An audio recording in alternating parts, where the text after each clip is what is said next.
Our guests today include Max Lugavere. He's a nutrition expert. He is a journalist, a health journalist, and he has taken on a bit about the food pyramid and what why that is a sham. Also, all these precautions about meat and how awful that is. We'll get into all of that and his critique of epidemiology as a science upon which to make clinical recommendations.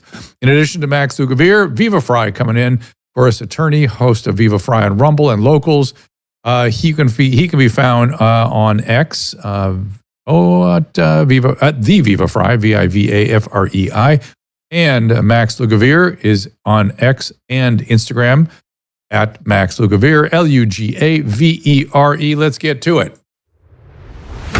Our laws, as it pertains to substances, are draconian and bizarre. The psychopaths start this way. He was an alcoholic because of social media and pornography, PTSD, love addiction, fentanyl and heroin. Ridiculous. I'm a doctor, for sake. Where the hell do you think I learned that? I'm just saying, you go to treatment before you kill people. I am a clinician. I observe things about these chemicals. Let's just deal with what's real. We used to get these calls on Loveline all the time. Educate adolescents and to prevent and to treat. If you have trouble you can't stop and you want help stop it, I can help. I got a lot to say. I got a lot more to say.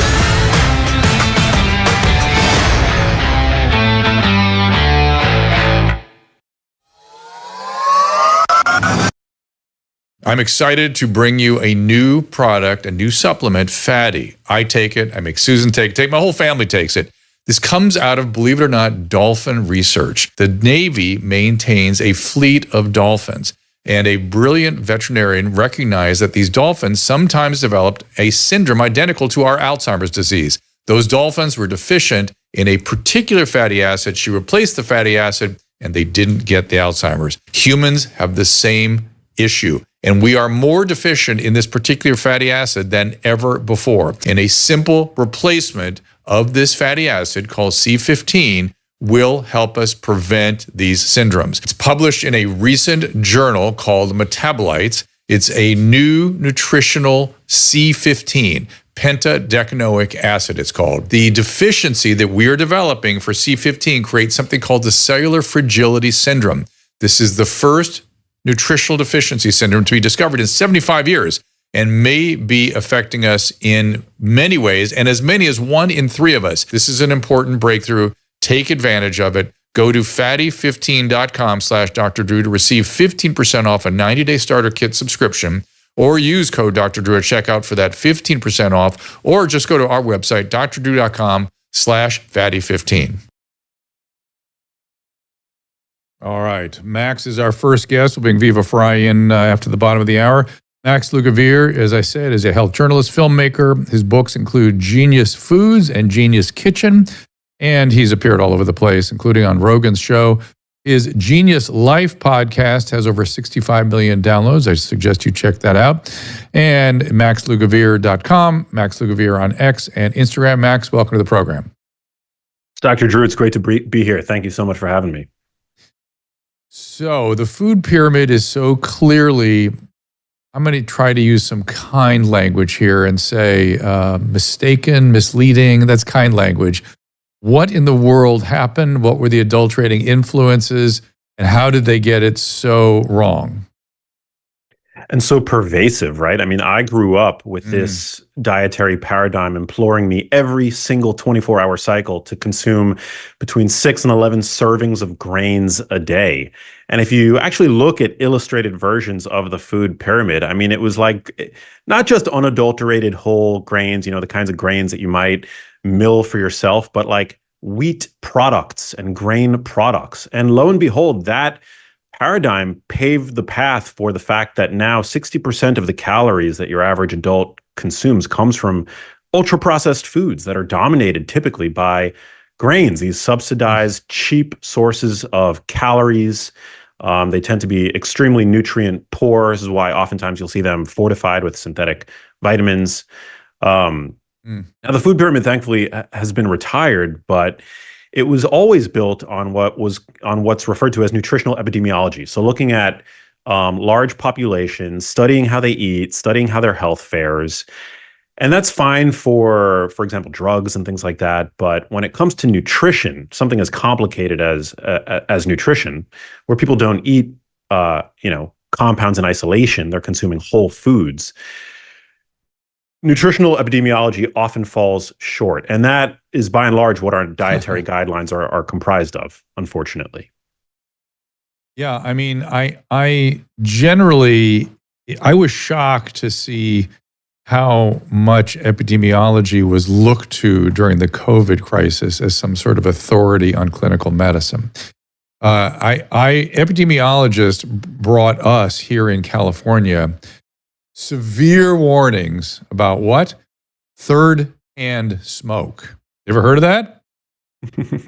No, third-hand smoke? Yeah, well, in California, where we can't fund our fire departments and we can't keep the population safe or give us roads or function as a government, they were so full of their self-satisfaction at what they had done with cigarettes and then what they had done with secondhand smoke, which I would argue that even that's another epidemiological debacle, but no one confronts it because we all lean into it as well. They mean this is an important thing. We don't want people to smoke, even though there really might not be much to secondhand smoke. And by the way, the campaign here in California was, it's worse.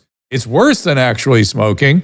And then third-hand smoke was the cancers you get from being around ashtrays. You don't know about this? This was on billboards all over the state.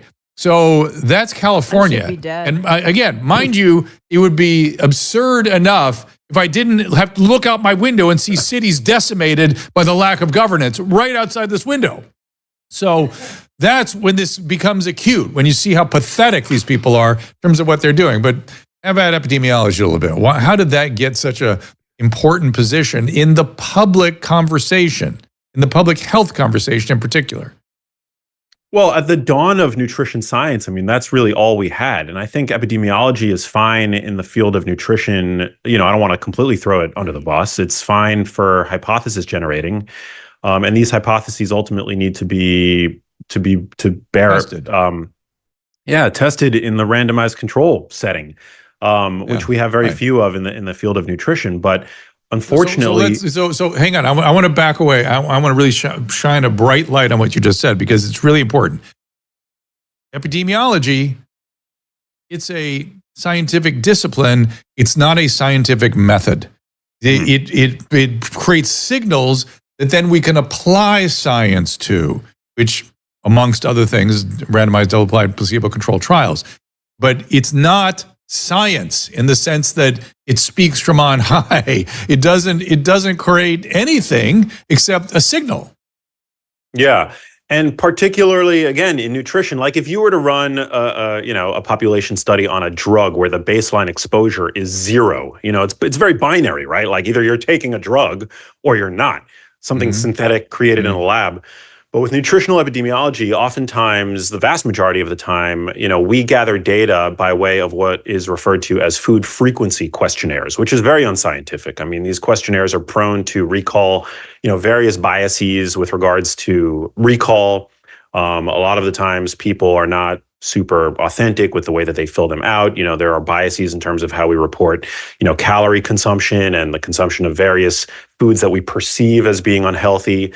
And so that's typically the tool that is used. And oftentimes it leads to a lot of biases that emerge in the literature. So for example, you'll see that people who, and this is getting to the red meat is bad for you PSYOP, oftentimes a lot of what you'll see is that people who tend to consume more red meat, for example, they're more likely to drink excessive amounts of alcohol, they're more likely to smoke, they're more likely to lead sedentary lifestyles.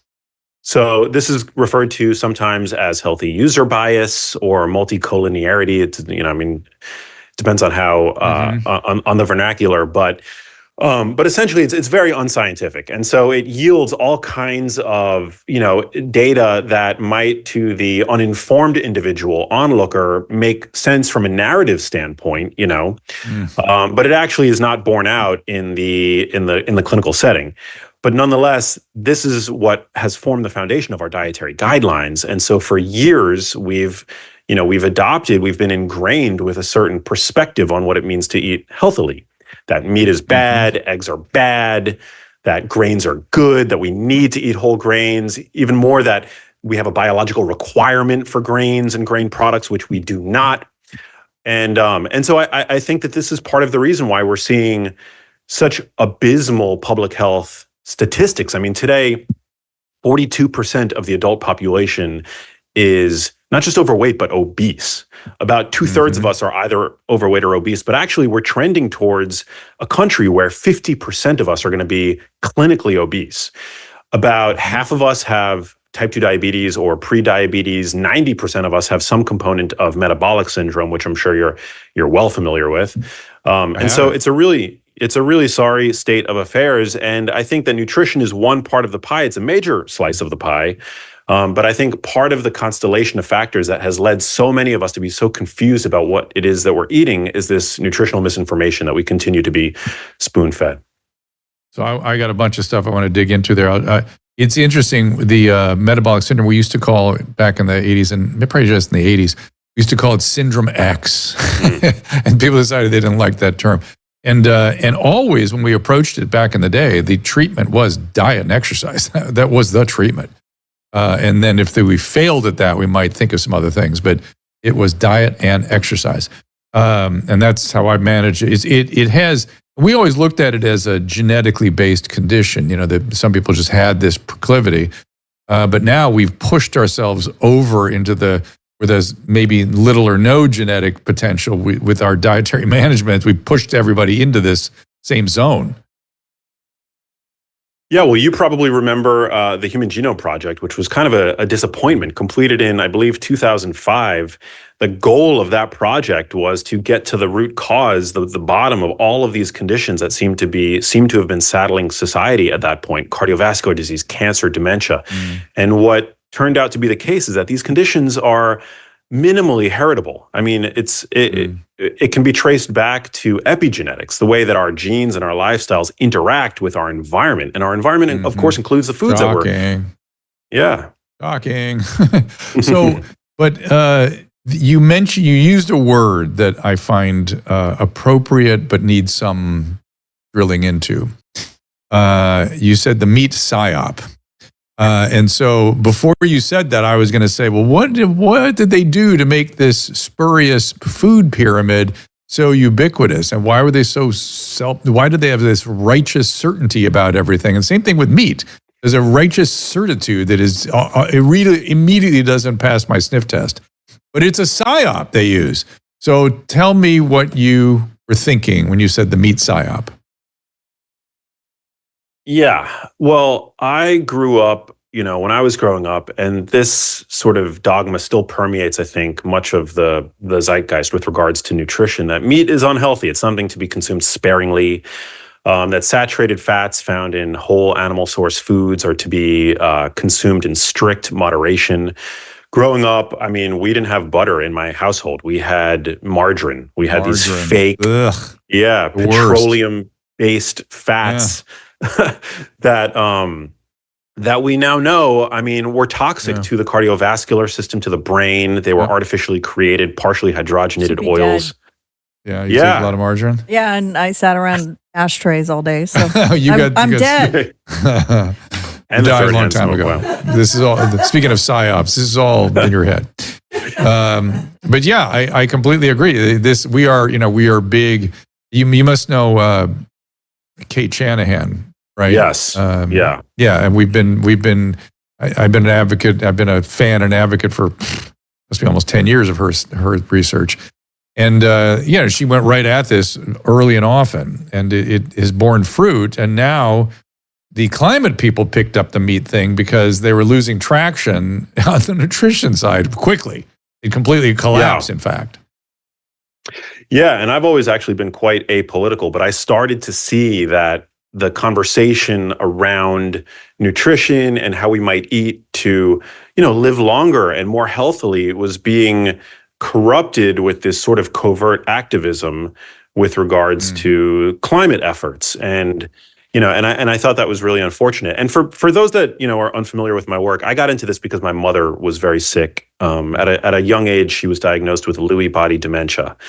And I was a generalist journalist, but I had no choice but to become singularly focused on health when my mom became sick. I mean, she was the most important person in my life.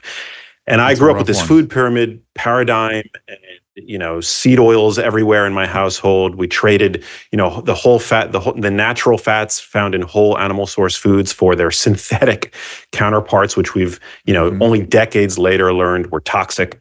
And so that's why I have this real chip on my shoulder with regards to helping people better be able to separate fact from fiction. And now, thankfully, we're getting lots of quality data coming out to the point where it's almost irrefutable. Just last week, the FDA finally acknowledged that eggs, we can finally refer to eggs as being healthy. It's not that the science changed. It's not that the facts changed, right? The narrative changed. Eggs were never unhealthy. Well, narrative, God, that's I hate to even have that word in on this conversation about science and epidemiology. It does not belong in this conversation. And yet they use narrative as a way of maintaining their PSYOP, as you said. And now red dye got taken out today, I think it was, or yesterday. Any thoughts on that? Well, I think it's definitely a move in the right direction. I don't think that removing synthetic dyes from the food supply are magically going to make Americans healthy again. I think, the problems are systemic. We overconsume ultra-processed foods that are highly calorie dense, hyper palatable, nutrient bereft. But I do think it is a step in the right direction. These are some of these compounds require warning labels in other countries if they're not banned altogether. And this is particularly important for those that don't have a choice but to feed their children every morning these foods that are saturated with synthetic additives. That's what I want to get into, which is that there is a socioeconomic phenomenology that's operating here too. And it makes me wonder if the public health sort of thinking around nutrition, whether it got adulterated by the early days of the 20th century when starvation and literal malnutrition was on the horizon constantly, and they were trying to fight that. And then then the pendulum just kept going. Yeah, we have, for the vast majority of our time on this planet, our species had to contend with food scarcity, but we've solved that problem. This is the first time in human history, actually, where there are more overweight people walking the earth than underweight. There are more overweight people. We are now suffering from diseases of convenience, diseases of abundance, and these additives like red dye 3 and the like, they're added to these foods to just basically pump the bottom line, to be more attractive to children. And, we're seeing startling rates of diabetes, which used to be called adult onset diabetes, but now we're seeing it diagnosed in children, early hypertension, overweight and obesity. So it's a massive problem. What's your recommendations? What should we be doing here? What is in your crosshairs, and what should we be doing to make this better? Yeah. Well, I think from a nutritional standpoint, we all ought to be focusing primarily on minimally processed whole foods. And I take a protein-centric approach. I think protein is sort of the unsung hero of the nutrition world. It's not just for bodybuilders, men, women across the age spectrum. We're starting to see now that diets that are higher in protein seem to produce better brain health outcomes. Also better from the standpoint of metabolic health, because protein is the best way to fortify your skeletal muscle, which is crucial for navigating the world as we get older. Really important to sustain exercise, mobility, to prevent fractures. Also really, important from a metabolic health standpoint for keeping blood sugar low. Your muscles are the primary site of glucose disposal. So a lot of people are afraid of eating carbohydrates, but your body can store carbohydrates in your muscle tissue. You just have to make sure that you're eating in a way that supports them. So I take a protein-centric approach. I'm a big fan of red meat, wild fatty fish, eggs, things like that. And then I also think that the plant kingdom, the produce section has some really benevolent items. Blueberries, dark leafy greens, I think are fantastic. We should all be prioritizing dark leafy greens. There are pigments in dark leafy greens like lutein and zeaxanthin, which directly support eye and brain health. Research out of Rush University found that people who eat a bowl of dark leafy greens every day have brains that perform up to 11 years younger. You might be able to slow brain aging by 11 years just by eating a moderate-sized salad every day. So I'm a fan of that. I'm a fan of protein. So I want to make sure I understand what we mean by dark leafy vegetables. Is that kale and broccoli, or that's cruciferous? So is it kale only, or can we use regular lettuce? Well, yeah, any form, really. I mean, arugula is great because it provides inorganic nitrate, which lowers blood pressure, boosts blood flow. Actually, hypertension is one of the key modifiable risk factors for dementia. So you want to make sure that you don't have hypertension. And eating dark leafy greens, fantastic way to prevent that. And so, yeah, spinach. You don't want to eat too much raw spinach because of the oxalates, particularly if you're prone to kidney stones. But arugula, kale, romaine lettuce, they're all good. They're very calorie sparse, so they have very low calorie density, and yet they provide these important pigments. They provide nitrates. They provide folate. Folate is actually named for foliage, and these are all really important for detox, for brain health. So, yeah, I take a whole foods approach. I'm a staunch omnivore. I'm not, a carnivore. I'm not a vegan. I think it's really important to hedge your bets and to consume from both sides of the aisle with regards to nutrition. And that's typically my approach. I think a lot of people follow me, and I think my work has spread because we live in a time of extremes on social media in the nutrition space, and I think I try to bring balance to my work and recommendations. We're protein centric. That's why the Paleo Valley guys are we're so into it. And you gave me a garlic stick. I know you can't have that right now, but I'm eating one. I can't metabolize the alliums. So, but yeah, I've been a big fan of protein my entire life. I did do a carnivore for a while and gain weight on it, and so I thought, well, that's not working. I got to get some veg, and I missed the vegetables, and I had palate fatigue and all those things. No problem. Anybody wants to do whatever they want to do, but I'm sort of back in the zone you're into, and it's interesting. I find that vegetable is very important. Blueberries comes up all the time in terms of nutrient density. Every time I look at sometimes raspberries and things, but blueberries is always there at the top of the list. So, carefully sourced, grass-fed beef, blueberries, leafy vegetables, you're pretty much on your way. And then carbohydrates, you don't have to cut them out. You should, they're good. What do you recommend for carbs? Yeah, that's a great question. Carbs, I think, are a performance-enhancing tool. If you're super active, they can be great. But I do think it's worth acknowledging that there's no such thing as an essential carbohydrate. I'm not a keto zealot. I don't think that everybody necessarily needs to be low carb. I think carbs are great. Fiber is a form of carbohydrate. But this idea that our diets should be dominated by carbohydrates, I think that's folly. I think that if you take a protein-centric approach, I mean, the whole protein leverage hypothesis, one of the amazing things about our biology is that if you prioritize protein in your diet, you're going to find yourself less inclined to want to consume carbs and fats and things like that.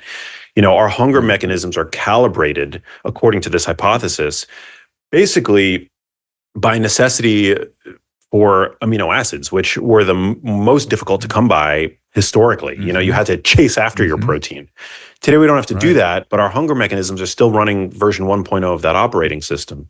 So, I'll fill my plate up with, maybe some rice if I choose to have it, or, a sweet potato and things like that. But generally, I'm trying to focus on the fibrous vegetables because we know that fiber is very beneficial from a longevity standpoint, seems to lower inflammation. Fermented foods are fantastic. So I'm a big fan of kimchi, sauerkraut, raw pickles, all amazing, Greek yogurt, stuff like that. Sauerkraut? Susan a fan? Big sauerkraut. Caraway seed. She puts caraway in there. I don't know why, but she does. Yeah, it's great. I mean, there's some good data on fermented foods. Like they're anti-inflammatory. A lot of people struggle with anti-inflammatory or with inflammatory conditions rather. And there's clinical data showing that fermented foods actually have an anti-inflammatory effect. Really good at promoting gut bacterial diversity, supporting your gut microbiome, which we're now starting to learn is important in terms of our systemic health. And so I try to borrow a little bit here and there from traditional wisdom. I try to take an ancestral view. Yeah, I was going to say that Susan's family heritage harkens from sort of the Bavarian area, and they make a lot of these. What'd you say? Call them? I'm blanking. Fermented vegetables, and like particularly sauerkraut. Pickles and sauerkraut. Yeah, and they talk about it as a health thing, and that this is something lots of meat that potatoes. They feed their kids. Then they teach them about the health benefits, and exactly what you said is what is in the cultural ethos in former Czechoslovakia, Czech Republic. Yeah. And also I'm not like a purist. Like I don't think that, I would love that. I would love if we didn't have to pay more to not be poisoned by our food supply. But that being said, I don't think that you necessarily need to buy organic for everything. So I don't buy organic bananas or avocados or anything like that. And I also don't think that your meat needs to be 100% grass-fed, grass-finished, although that's what my preference, that's what I bring into my house. Yeah. But we can't let perfect be the enemy of the good, especially today when eggs are reaching, all-time highs in terms of their prices. Like, I think ground beef is one of the most economical things that you can buy in the supermarket, and it's a superfood. It's like a literal superfood. I eat a lot of ground beef. I also eat some bison too. I throw that in there. Are you a fan of bison meat? I love it. I love bison. It's lean. It's great. Game, wild game, I think is amazing. Elk, venison, a little gamier, but yeah, I don't think you can go wrong. I really do think that red meat, it's gotten the short end of the stick for so many decades, and we're now starting to gather data. I mean, there was just a meta-analysis of randomized controlled trials that found that red meat has virtually no downside from a cardiovascular standpoint, other than maybe a tiny bump in LDL cholesterol, but all of the benefit that you get from eating it because it's such a nutrient-dense food. I mean, it is not something to be avoided. The idea that animal fat is the cause of modern health problems, of the soaring rates of obesity, type 2 diabetes, even cardiovascular disease, to me is just it makes no sense. Especially in a time when so many of us are just where our diets have become dominated by vending machine foods.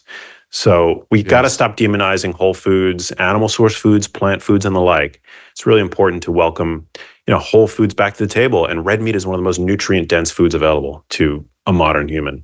Yeah, I completely agree. And it is, however, though, all of that gets a little expensive. And I worry that there's a sociological or socioeconomic component to this too. I mean, I remember in the 90s, I was standing in line at a 7-Eleven, and this obese woman got in line ahead of me with, and she served, an Abba Zaba bar, and then like a crazy, I don't know, one of the crazy, hot foods that they had there that looked just horrible, and some other sort of like Twinkies, and she got to the head of the line and asked for a giant Slurpee, a giant can of sugar, essentially.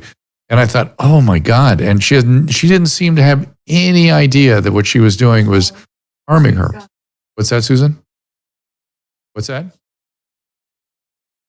They took us down at YouTube now? YouTube and Facebook are off our restream, Caleb. I don't know. What'd I say? I know. Well, now what have we been? I was thinking I liked liverwurst. I don't know why that would be a thing for you. Good for you. Yeah. Your letter didn't work, Caleb.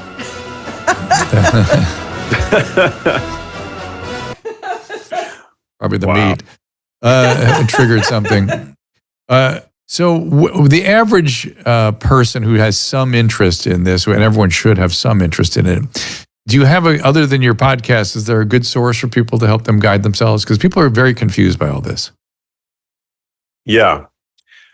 I find it very hard to get good information online unless you're going straight to PubMed. And the reason for that is that everybody has their biases. I mean, I have my own biases, right? But I came to this truly because I had a very ill loved one, and I saw the toll that nutritional misinformation can take over a lifetime. And for me, I've dedicated my life to helping people understand, how to parse the difference and between fact and fiction. And it can be really hard because, a lot of physicians today will harbor covert biases that they're not necessarily always forthcoming about.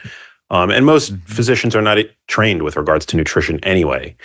And then you get people on the nutrition side who seem to have, adopted the sort of code and the tribalism and the dogma. Their education that in many ways is bought and paid by the food industry. I mean, I'll just give you an example. The Academy of Nutrition and Dietetics, doesn't just take gifts from the ultra-processed food industry, but has been revealed in a Washington Post article by Anahad O'Connor to actually have stock in these very companies. So there's this collusion across the board. I mean, we talk about the fact that the FDA, almost 50% of its budget comes from the industry that it's tasked to regulate, right? I mean, but that's across, we see that across the board with every industry, every regulatory agency almost. And nutrition is no different. So, I just try to do the best that I can, and to share people and to foster, scientific literacy, because at the end of the day, I mean, I do think that we live in an incredible time where people should be scientifically literate. Like, you have all of the world's knowledge at your fingertips 24 hours a day by way of your smartphone, right? Like, most of us have access to, if not all of us have access to PubMed. We might not have access to all of the studies and whatever. And now with AI, I mean, we're just in the midst of a revolution with regards to the information that, like, your average person now has access to that just 10 years ago was an impossibility. Yeah, so this article in the Washington Post, even dietitians now on social media, I mean, some of the worst nutrition information that I've seen has come from people with nutrition credentials like dietitians. And that's not to vilify all dietitians. There are certainly some fantastic ones, but some of the worst nutrition information that I see, the least helpful, actually comes from, dietetics influencers and things like that. So it can be really hard to find good information. You keep saying biases. Biases, you have to watch your biases in science, and people are developing sort of religious kinds when it comes to science. They should be completely objective, rational uncertainty, careful analysis of the data, and that's that.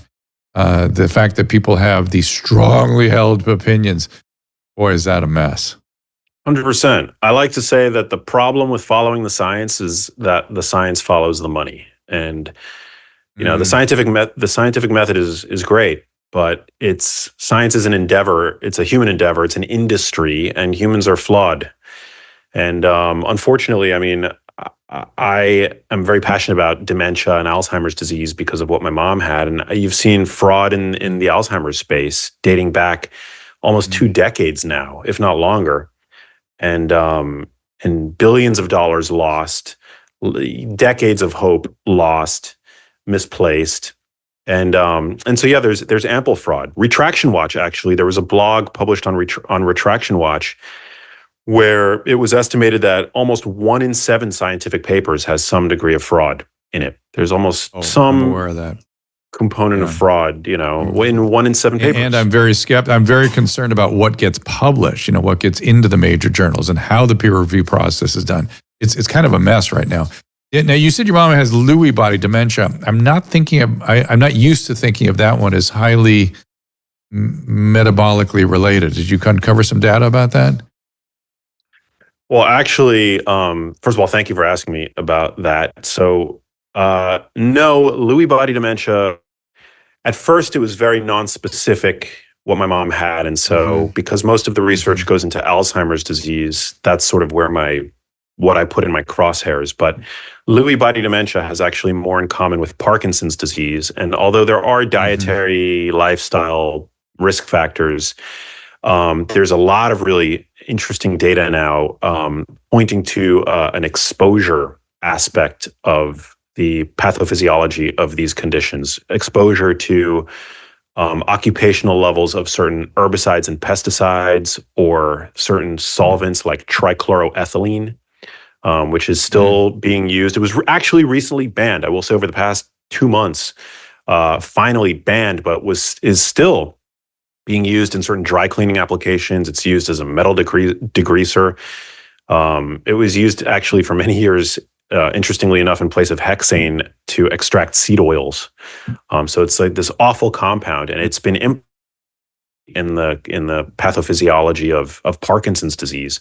And Lewy body dementia is closely related to Parkinson's disease in the sense that they're both, related to a protein called alpha-synuclein and movement and the like. So, yeah, it's a really rough illness. It's what Robin Williams had, that one too. That was later revealed. Are you hopeful that RFK Jr.'s go in and we can be healthier? I am. I'm from removing food dyes, again, although I think that's a great start. I think by getting the conflicts of interest out of our regulatory agencies, I think that's a fantastic. I think, one thing that I would like, a seed that I would like to plant in the, in the administration, if it's a possibility, is to make it illegal for ultra processed foods to make health claims. What you'll find in the supermarket is that the healthiest foods typically don't make health claims. It's all the ultra processed junk, whether we're talking these, ultra processed seed oils or even commercial cereals aimed towards children, lowers cholesterol, heart healthy. I think I think that should be illegal. I think getting the drug ads off of our televisions, I think. Yep, I agree. So I definitely think that there are some really, solid things that he can do. I think making it illegal, spend SNAP money on sugar sweetened beverages like sodas. 10% of SNAP spending goes towards soda, which is like, a new study just came out finding it for millions of cardiovascular disease cases and cases of type 2 diabetes worldwide, just sugar sweetened beverages alone. And we're spending, taxpayers are basically paying for that disease burden. So yeah, a lot that he can do. I'm very hopeful. I don't know how it's going to shake out, but I'm optimistic. Yeah, me too. Max, I'm going to let you go. People should obviously watch, should get Genius Foods or Genius Kitchen, Genius Life podcast. Follow Max Lugavere, Lugavere at maxlugavere.com, and also on X and Instagram. Max, I'm a fan and a supporter, so I appreciate you being here. Whatever we can do, we're here for you. Thanks, Dr. Drew. I'm a big fan as well, so this is really fun. You got it. Thanks very much. Max Lugavere, everybody. Viva Frei coming in. David Freiheit, a.k.a. Viva Frei, attorney, host of Locals. Also, Viva and Barnes live at vivabarnes.locals.com. Also, you can follow Viva, vivafrei.com, and X, the Viva Frei, Frei. We are going to take a little break, and we're going to talk a little Justin Trudeau. We're going to talk some California fires. Got a lot to talk about with him in just a minute. I'm excited to bring you a new product, a new supplement, Fatty. I take it. I make Susan take it. My whole family takes it. This comes out of, believe it or not, dolphin research. The Navy maintains a fleet of dolphins, and a brilliant veterinarian recognized that these dolphins sometimes developed a syndrome identical to our Alzheimer's disease. Those dolphins were deficient in a particular fatty acid. She replaced the fatty acid, and they didn't get the Alzheimer's. Humans have the same issue, and we are more deficient in this particular fatty acid than ever before. And a simple replacement of this fatty acid called C15 will help us prevent these syndromes. It's published in a recent journal called Metabolites. It's a new nutritional C15, pentadecanoic acid it's called. The deficiency that we are developing for C15 creates something called the cellular fragility syndrome. This is the first nutritional deficiency syndrome to be discovered in 75 years and may be affecting us in many ways, and as many as 1 in 3 of us. This is an important breakthrough. Take advantage of it. Go to fatty15.com/Dr. Drew to receive 15% off a 90-day starter kit subscription, or use code Dr. Drew at checkout for that 15% off, or just go to our website, drdrew.com/fatty15. And that suggests trouble in a relationship. Sean, who are you? Like Dr. Drew all of a sudden?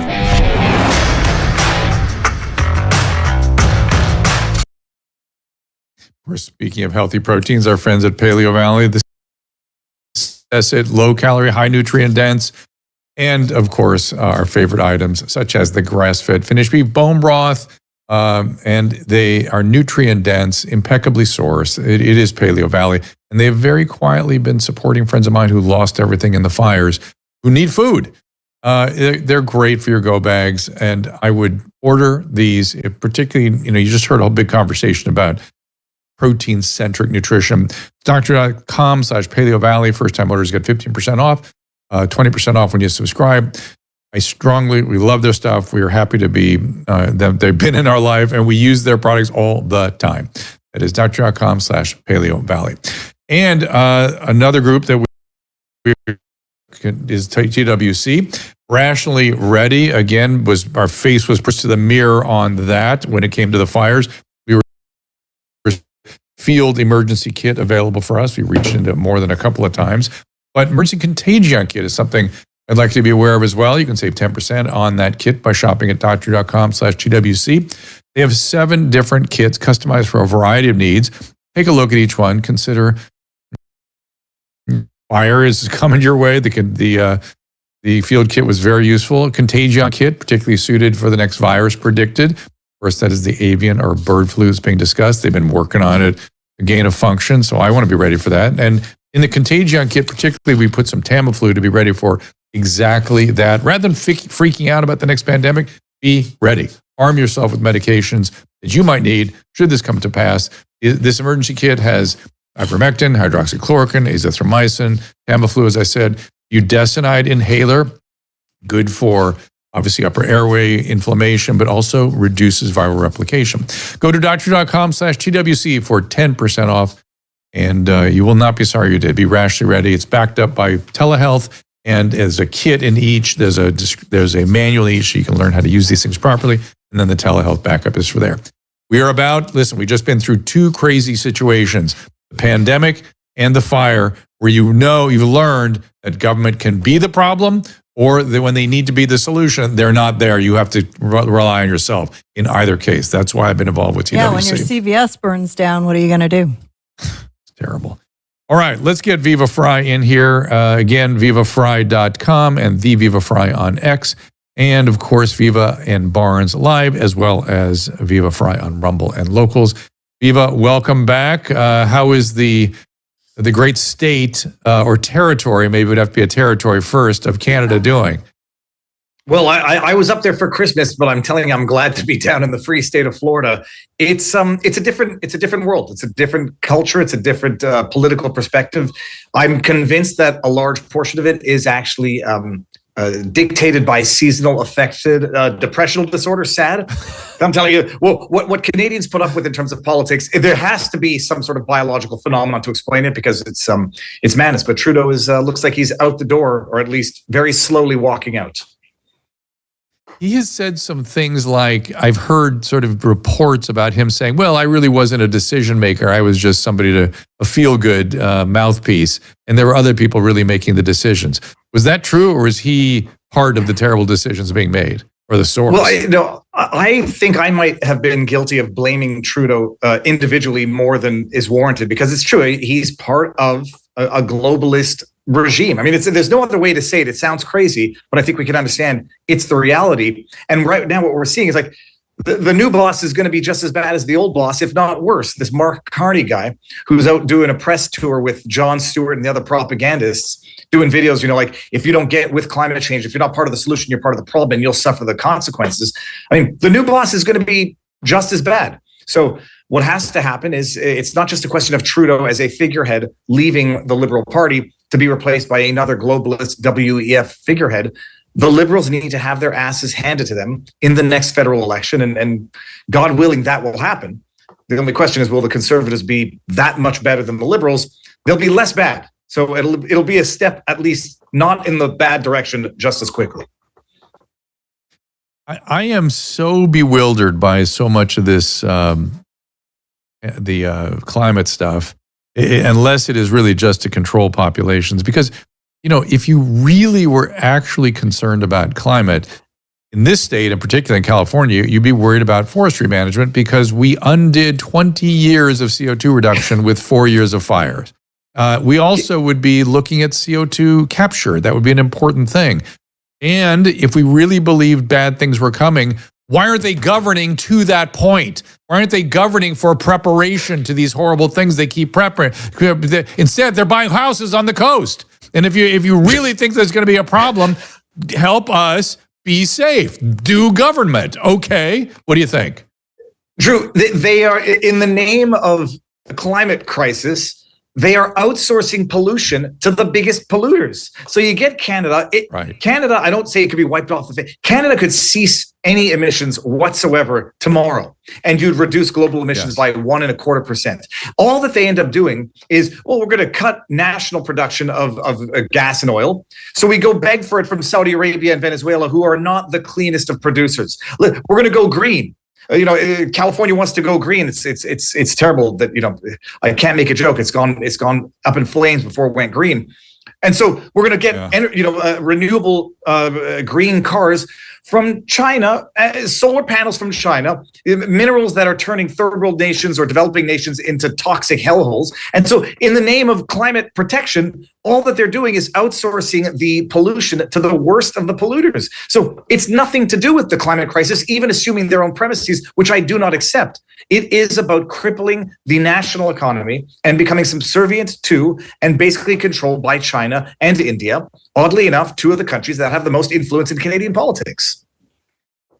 And the most influence on the CO2 production and potentially climate change, if that's what we believe or believe to be true. I don't get it. I'm concerned about it. I think it's going to stop in this country for a while, at least reduce. I was part of the ecology movement in the 70s. You're maybe a little too young to remember that. And our thing was, we had three things, and I was into it. I was crying from on high. There was going to be a ice age, number one. Number two, acid rain was going to destroy us. And number three, there was going to be a international famine and we were going to run out of oil. But the international famine was unavoidable. I gave it 10 years, maybe 20 before we ran out of oil. That was 1977. So got that wrong. These things are hard to predict. Humans adapt. Go ahead. No, it's like not just got it wrong, but they were so convinced at the time. Look, I was born in '79, but I do remember the global cooling big scare. And I remember the National Geographic that was talking about global cooling. And the reality is global cooling is much more of an existential threat than so-called global warming, which doesn't exist to the point where they had to change it to climate crisis. And so they were as convinced then as the idiots are convinced now. And like the true idiots that they are, they say, oh, well, we didn't have all the information back then. Now we have it. And in 20 years, 5 years, 10 years, 15 years, we're not going to say the exact same thing. The reality is, choking on my own tongue, getting so angry here. They are acting on incomplete information as though they have the complete information. And they went from global cooling to AOC, Al Gore talking about 12 years left. And the reality is the Earth gets warmer, even if it does. The stuff that produces the oxygen and consumes the CO2 grows even faster. It is nothing more than a question of control. The trees, the phytoplankton. Seems to be.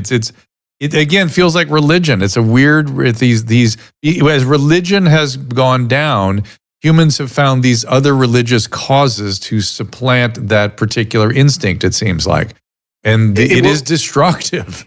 Well, no, it's the government replacing itself for God, for family, and using the same tools to control the population. It is bad religion. There's good religion, there's bad religion, but it is nothing more than a tool of control, a tool of enhancing one's self-worth. And in the case of the WEF penetrated cabinet that is the Canadian government, these people are trying to secure positions on future globalist entities. And so they can basically invest in their own future by selling their country down the river. I don't think that's the river. That's a mixed analogy, but you know what I'm getting at. By destroying their own country.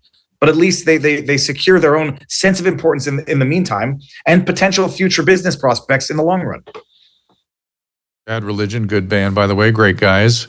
But where did you go back to for Christmas? What city were you in? I went back to Montreal, and then we went up to the college, which is in the Saint Agathe region. It's beautiful, but I was there for 12 days. I already started getting depressed. You wake up, it's dark. If you're lucky, the sun comes out, but then it starts going down at 3:30 in the afternoon. I was driving the car, and it's like the sun is setting. I was like, God has said by 3:30 in the afternoon, you've had enough sunlight. It is time to put it behind the clouds now.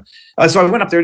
Winter is beautiful, but going into Canada, it feels like I'm going into an insane asylum. You get up there, everybody's stressed, and maybe I'm projecting, but I think I'm pretty accurate. Everybody looks mildly unhappy. Everybody is upset to go outside. The ratio or proportion of people wearing face masks is exponentially higher. And I feel bad because you're dealing with a population that is purely broken. And they've been driven into a state of terror to the point where they're still they're wearing their kippas, they're wearing their religious garbs, except it's a face mask. And they think it's going to protect them. They think it means that they're a good, thoughtful, loving neighbor. I was very happy to actually get back into America and not be detained by Justin Trudeau. But at that point, I think he was dealing with so much crisis that I just heard the drums. That I was not prime focus of his concerns then. But he's announced his intention to resign. Chrystia Freeland, Mark Carney are seemingly vying for the position. It's going to be the devil you know replacing the devil, or the devil you don't know for the devil you do, and whatever. But we'll see what happens. Is there any enthusiasm to become a territory or a state for this country in any region of Canada? If there is a region, it would be Manitoba, Alberta, Saskatchewan, basically the Texas-adjacent ideology. Texas, I say that in a good way, actually. I mean, people who don't want to be subjects or subservient, subjects of the government. They've always had a different mentality. Quebec wants to separate from Canada. They don't want to separate from Canada to join America, and nor does America necessarily even want Quebec and its ideology, because look, Quebec was the most locked down province in Canada, and it was we lived under curfews, we lived under medical tyranny, vaccine passports, QR codes, and not only did the French population not revolt, they reelected that jackass François Legault. I call him the sunset thief. They reelected that guy and gave him more power. So some people need to be, like being governed harder. Some people like the government making their mistakes for them. It absolves themselves of responsibility. And Ontario would sooner join Michigan and Governor Whitmer, at least, broadly speaking, than join America. But I don't think there's any serious consideration for it in Canada. I don't think it's a serious proposal from Trump. It's about softening up the turkey to deal with the negotiations that are coming, which is you better fix up your freaking porous border, Canada, because we've got more terrorists coming from Canada than from Mexico. And if you don't fix up your crap, I'll joke and show you that you're the subservient little brother to the big brother. But if you don't fix up your crap, we'll tariff you into submission. And so Ontario is where Montreal is, where you were. No, when he said isn't it? No. Ontario is it's on Montreal's in Quebec. Toronto is in Ontario. The armpit of Canada Montreal is in Toronto. Yeah, Montreal, Quebec, Toronto, Ontario, and Ottawa, where the trucker protest is the capital of Canada. That's in Ontario as well. Got it. Okay, Toronto. I was thinking Toronto when I said Montreal. I should have realized that. And when he said he wanted to make it the 51st state, I think I said out loud, you're going to have to just exclude Quebec. There's zero probability of that happening. Well, you have to exclude Quebec and Ontario. You want to amalgamate more people who are scared of firearms? I mean, you wouldn't want to amalgamate Ontario. And I think I shared with you when I was in British Columbia 3 or 4 months ago. They were so nice. I mean, I was at ground zero of your woke Canadians in Victoria, and they were super nice unless you did something that scratched under the surface, and then there was seething rage came flying at you, and I thought, oh, that's what this is. This is like a conversion reaction. The niceness is a compensation for all that rage. Well, there's a direct analogy between capital L liberals in Canada, or NDP progressives, and capital D Democrats. It's we're loving and tolerant. Unless you disagree with me, then you become a bigot, Nazi, fascist. And when you go out, British Columbia is grounds. British Columbia would sooner join Portland, Oregon, than join Texas or Florida. So. And British Columbia was when on Victoria Island or Vancouver Island, they flew the menstruation equity flag at City Hall. I mean, this is how nuts the west of Canada has gotten. So if you want to incorporate, Canada would become like 4 different states, and you'd have to decide which one you wanted. You'd have the Maritimes. I know. It really is very different. Yeah, the Saskatchewan, Alberta, that's where people use their hands, till the soil, ranch, and then those people, guess what? They're connected to reality all the time. Your Montreal is university centric, and that it's a nirvana for students, but that's about it, right? Well, and that's and for those who don't truly appreciate this, the Trudeau Liberal government has really exploited the the western provinces, Alberta, Manitoba, Saskatchewan, for natural resources, and then they redistribute the proceeds of that provincial wealth to the lesser, have-not provinces, that being Quebec and the Maritimes. And so the same time, while they're basically shutting down domestic oil production, the oil sands and all that, and the pipelines, they're stripping those provinces of their wealth because they contribute more because they have natural resources, and then divvy it up among the have-not provinces. So the West has a resentment towards the East. And what is it? Ontario and Quebec, I think, amounts for, if it's not, like, it's 40 to 60% of the population of Canada.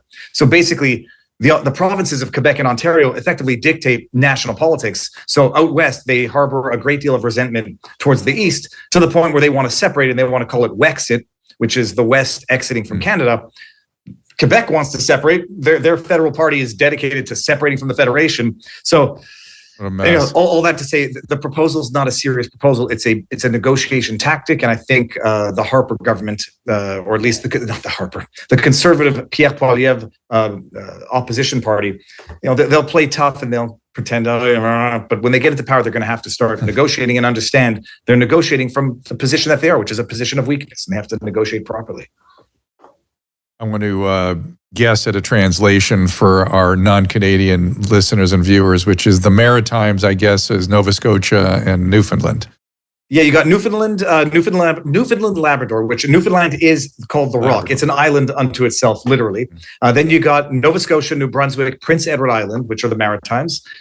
And then they're beautiful, by the way. I mean, it's objectively beautiful territory. Then you get Quebec, Ontario, and then you get to the Alberta, Saskatchewan, Manitoba. I think I might have gotten the order mixed up. British Columbia. Then you got the Northwest Territories. You're doing a good sales job to make this. You're making this a sales job to maybe we should take this state. We want this thing. Maybe it's not just you should want.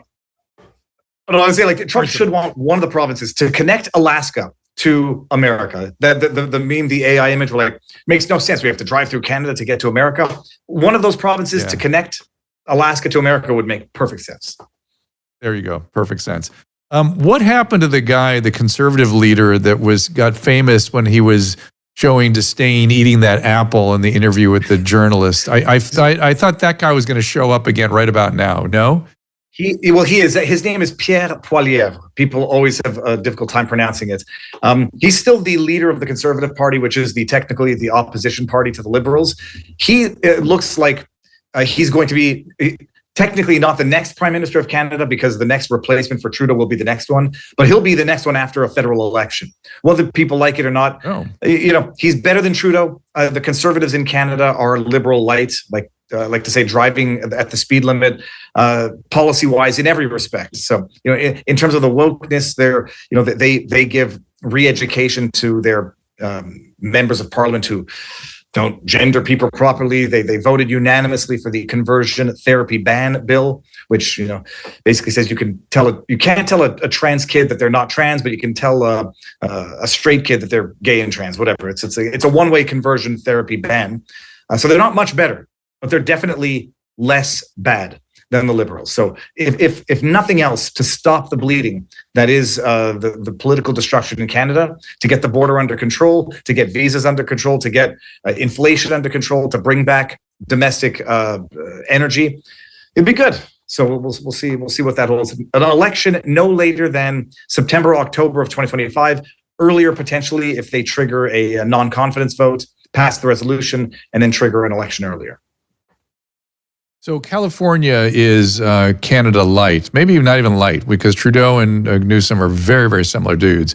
And I was thinking, when I was looking at all the Canadian planes that we had to hire to come down here to fight the fires with us, at least Canada is realistic about forestry management. They can actually do their forestry management. They aren't so ideologically and financially strapped that they can't do basic safety and government for the people. We can't do that in California. Well, Drew, not to correct you, but look up the Jasper fires. I mean, Canada has been having its own forest fire crisis as well. They seem to have the planes, at least, but the amazing thing is there are more similarities between Trudeau and Gavin Newsom than you can necessarily even appreciate. We had our forest fire crisis. It was not last summer, but the summer before. They blamed it on climate change. In reality, it was not quite as bad forest management as California, but we also have a wetter climate. It was arson in many cases. The Nova Scotia fire was arson. There's some strong suspicions that the Jasper fires were exacerbated by government incompetence. Justin Trudeau donated our PPE to China before COVID was coming in February 2020. Gavin Newsom donating fire equipment to Ukraine in the year and a half leading up to this disaster. No, it's wild. And the more they fail and the more damage that results from their grotesque, I believe it's criminal negligence, the more they tout themselves, pat themselves on the back for how they respond to the crisis of their own making. They're scumbags of the highest order. I just don't know who's worse between Newsom and Trudeau. When are we in this country going to have any sort of reduction of qualified immunity? When will we be able to break through and hold elected officials liable to some degree for the horrific choices they make? This is a question that Robert Barnes and I often get. I leave it to Barnes to field the answer, and I've heard his answer, and I understand it requires legislative reform. The ultimate irony, these, I can say jackasses, right? The jackasses who are flipping out about presidential immunity don't understand you have judicial immunity. No, they flip out about that like, oh, now Trump can do it. They don't understand there's judicial immunity. There's qualified immunity. Judges have immunity. Police officers have. And by and large, it's either good for the goose or good for the gander or whichever. It's either good for all or good for none. I'd be more inclined to say good for none. But once it's there, you're not going to treat the president, the head of the executive, differently. But it needs to be tamped back. At the very least, they need to be held responsible for egregious criminal negligence. There is no way to explain away why the fire hydrants didn't have water in California. None. And you get these scumbags who come out and say, well, we had $1 million gallon reservoirs and they ran dry because of the demand. Then you failed. And your 1 million gallon reservoirs, that's fine. That's what's supposed to be the intermediary between the 117 million gallon reservoir that was empty and the fires. You don't get to say we did our best and commend us on our response. There need to be political and potential judicial consequences for this. Hopefully, there will be at the very least. That might be the smallest of the silver linings. But Drew, you tell me. You're from California. I've been told by people that Gavin Newsom, his popularity is not really taking a hit. I don't know that that's true because the people that don't like him are becoming very vocal and really fed up. I don't know if indeed that's true. I've lost all faith in this state. At least should be eroded. But what I keep saying is, hey, look. We all know about the story of the Boeing aircrafts with the doors blowing off. Guess what? The CEO was replaced a few weeks later. That's it. You take the leaders out, you replace them, you get people in who can do the job. That's it. That's the way things work. And we don't have leaders. And leadership itself has been, I didn't realize how much leadership itself had been under attack in all this craziness of the last 10 years. Leadership sort of went under toxic masculinity. Karen Bass could have just said, I took my eye off the ball. It'll never happen again. I promise you, this will be solved. That's it. Simple. And then go at it and figure it out so it never happens again. No, that would have been better. What they have to do is this is a catastrophic failure. I have failed.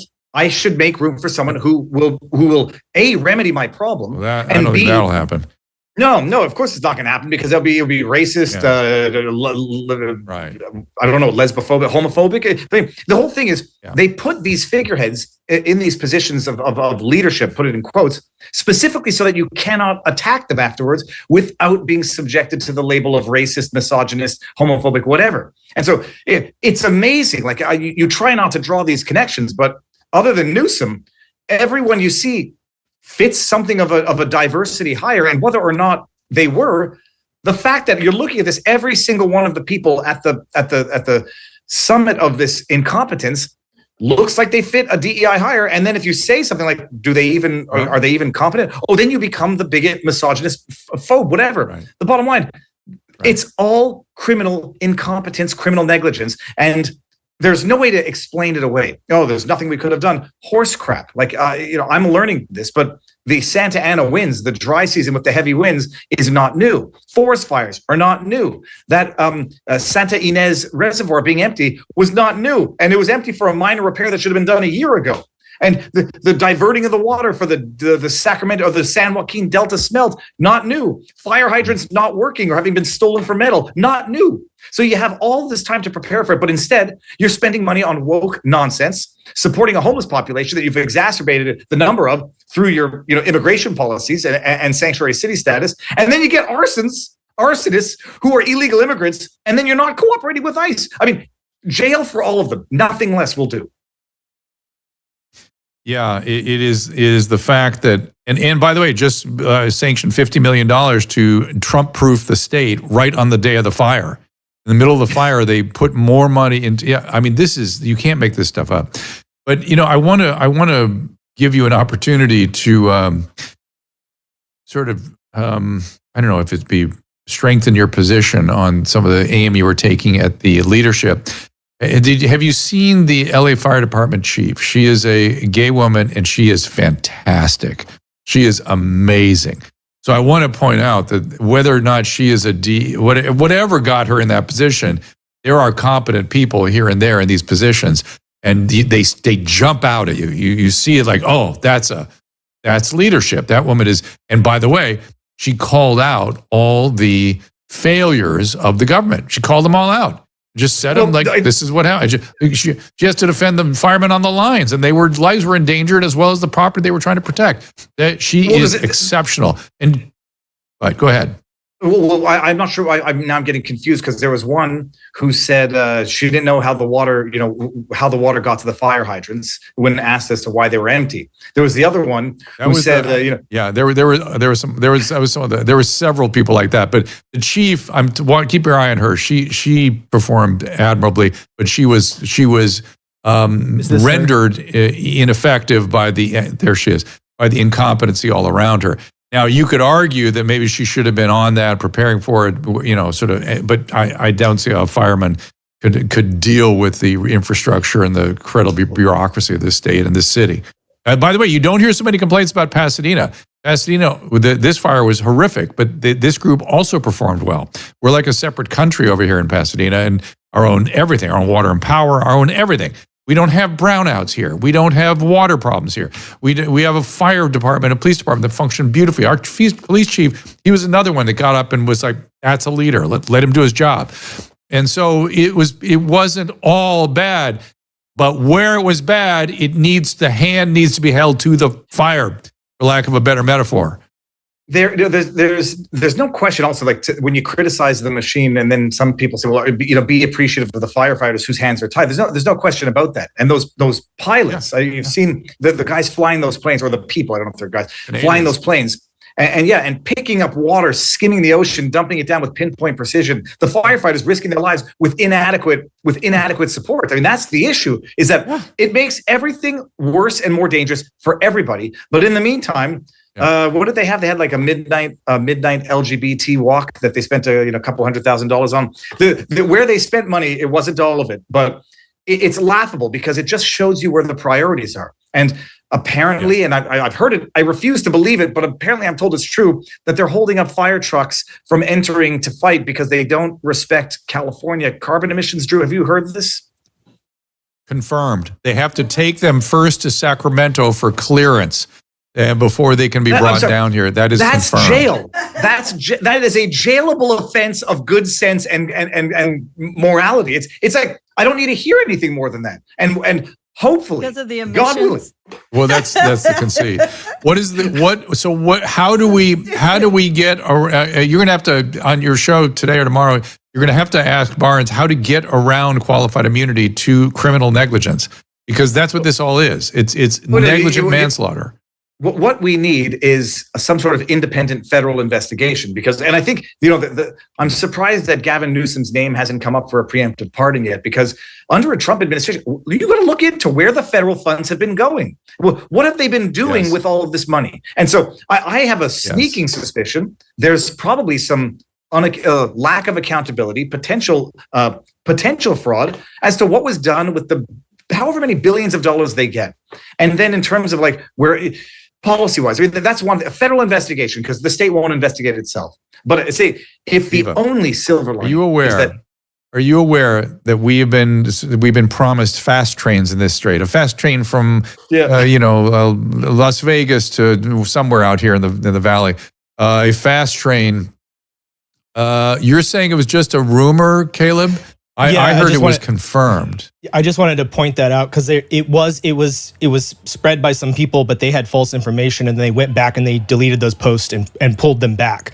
There were maybe some brief holdups, but it was a statement that was put out by the Oregon Fire Marshal that was trying to clear it up. Now, maybe they could be lying. They could be doing that because it was bad PR, but just from the fire marshal is basically saying that's not what actually happened. I heard there was some sort of clearance process. It made perfect sense for what they do here in terms of how things function. It did not seem the least bit sort of eyebrow raising.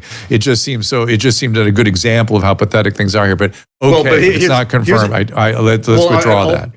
I'll read what Grok offered Grok has become my best friend. It says, no fire trucks from other states were not retained or turned away due to emission compliance. Instead, they underwent routine safety checks before being deployed to fight wildfires in Southern California. The checks focused on ensuring that the vehicles were mechanically sound and safe for deployment, not for emissions or testing. And they both clarified that no emission or smog testing was performed, and all out-of-state vehicles were serviced and allowed to proceed to the fire zones. Okay. All right. So I mean, it could be apologies. Yeah.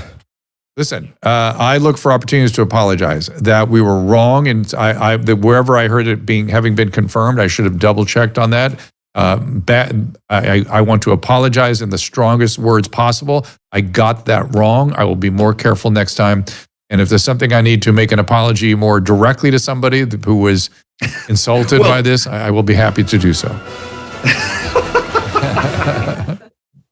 Well, the other reality is that they might have backtracked real quick. Like it's a fog of war where that's what I wonder.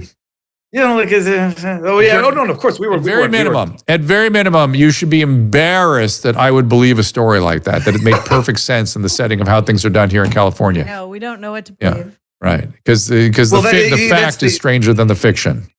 Well, I mean, when you hear that the 117 million gallon reservoir was empty because of a tear in the cloth because they didn't want bird poop and dirt getting in the water, or that they're diverting fresh water into the San Joaquin Delta to dilute the salinity for the Delta smelt, which hasn't been seen in 6 years. I mean, look, I don't know what's worse. Okay, fine. But the bottom line is, like you say, the amount of effort that goes into climate change, climate crisis management, and that they don't do something that results in an abject disaster like this with the emissions that are going to be worse. They ban wood-burning stoves in Montreal. We can't get good bagels here anymore or up there. And then, then you have a forest fire that emits whatever. Why? Why can't you get good bagels? Well, wood-burning stoves. But some of them have been grandfathered in. But if a bagel that comes out of a non-wood burning stove, you can't burn wood. You put CO2 in the environment. Is that how bagels are made? Maybe some. I'm not aware of that either. Particularly the ones that Viva likes are. Yeah. Although I don't do carbs anymore, Drew. But no, a nice black seeded bagel, and they have these like what are they? Brick kilns, and then they stick them in on the wood plank. Delicious, but nice. Wood stoves bad for the environment. I see. I understand the carb cut if you want to do that. A wood stove in a bagel place. So first time. So what are you and Barnes getting into going forward? We're covering this. Inauguration is on Monday, so say touch wood. It'll go off without incident. And right now, we're paying attention to the upcoming pardons between Biden and Trump. Who's Biden going to pardon on the way out? Who's Trump going to pardon on the way in? I am vocally pushing and hoping that it's heard. It obviously is because a lot of people pushing it. Pardons for all the Jan 6ers, all of them without exception. No piecemeal. We'll go case by case and see who committed violence. Pardon all of them on day one. And other than that, the world keeps spinning and every day is crazier than the last. But we'll be focusing on California as well because it is too absurd to believe these systematic failures. I put together a top 10 of things that are supposed rumors, confirmed fact at the end of the day. And it cannot be by accident. You can't have this much incompetence layer after layer after layer without it being at least calculatedly deliberate in a way. So we'll be following that. This is the globalists. These are the globalists you're taking aim at? Is that who's deliberately doing this to us?